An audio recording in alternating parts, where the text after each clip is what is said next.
Shalom Bapak Ibu yang dikasihi oleh Tuhan. Renungan kita pada hari ini diambil dari kitab Filipi pasalnya yang pertama, ayatnya yang ke-27. Firman Tuhan berkata demikian, "Hendaklah hidupmu berpadanan dengan Injil Kristus, supaya apabila aku datang aku melihat, dan apabila aku tidak datang aku mendengar, bahwa kamu teguh berdiri dalam satu roh, dan sehati sejiwa berjuang untuk iman yang timbul dari berita Injil."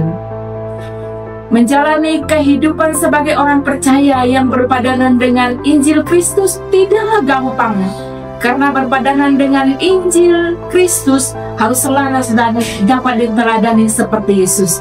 Menghadapi pertentangan, perlawanan dengan iman percaya kita sangatlah sulit untuk dapat berdiri teguh dengan banyaknya pengajaran yang dapat menyesatkan dan menggoyangkan iman. Nah, bagaimana kita tetap dapat berdiri dalam satu roh? Bagaimana dapat melakukannya? Pertama memupuk kerukunan dalam kesatuan roh. Ini merujuk kepada kesatuan rohani orang percaya dalam satu tubuh Kristus yang dikerjakan dan dipelihara oleh Roh Kudus. Kemudian bagaimana dapat melakukannya? Itu dengan kesatuan internal. Efesus pasal yang keempat ayat yang ke-6. Kesatuan ini bersifat internal, bukan dari usaha manusia semata. Perlu diwujudkan dengan sikap rendah hati, sikap kelemah lembutan, kesabaran dan kasih dalam ikatan damai sejahtera. Nah, Rasul Paulus menasihatkan jemaat untuk memelihara kesatuan roh. Karena ada satu tubuh dan satu roh, ini mengacu pada kesatuan gereja sebagai tubuh Kristus. Efesus pasal 4 ayat yang ke-6. Nah, bagaimana kesatuan roh tercapai? Kesatuan roh tercapai adalah karya dari Roh Kudus.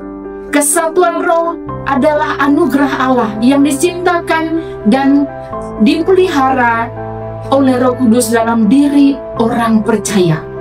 Bagaimana kesatuan roh tercapai? Dengan sikap rendah hati. Kesatuan ini dipelihara melalui sikap hati yang sungguh-sungguh lemah lembut, sabar, dan saling membantu dalam kasih, seperti yang ditekankan oleh Rasul Paulus. Nah, bagaimana kesatuan roh tercapai? Yaitu dengan kebenaran. Kesatuan dijaga dan tetap setia pada kebenaran Alkitab dan Injil yang menjadi pusat kesatuan. Pentingnya kesatuan roh menjadi kesaksian dunia. Kesatuan orang percaya adalah kesaksian penting bagi dunia, menunjukkan kemuliaan gereja sebagai satu tubuh Kristus. Pentingnya kesatuan roh merupakan fondasi gereja. Kesatuan ini menjadi fondasi yang kuat bagi gereja untuk berdiri teguh dalam ajaran dan menjalankan misinya di tengah dunia ini. Implikasi bagi kita, orang percaya. Mengalah, mementingkan orang lain, dan mengalah demi kebaikan bersama adalah bagian dari memelihara kesatuan.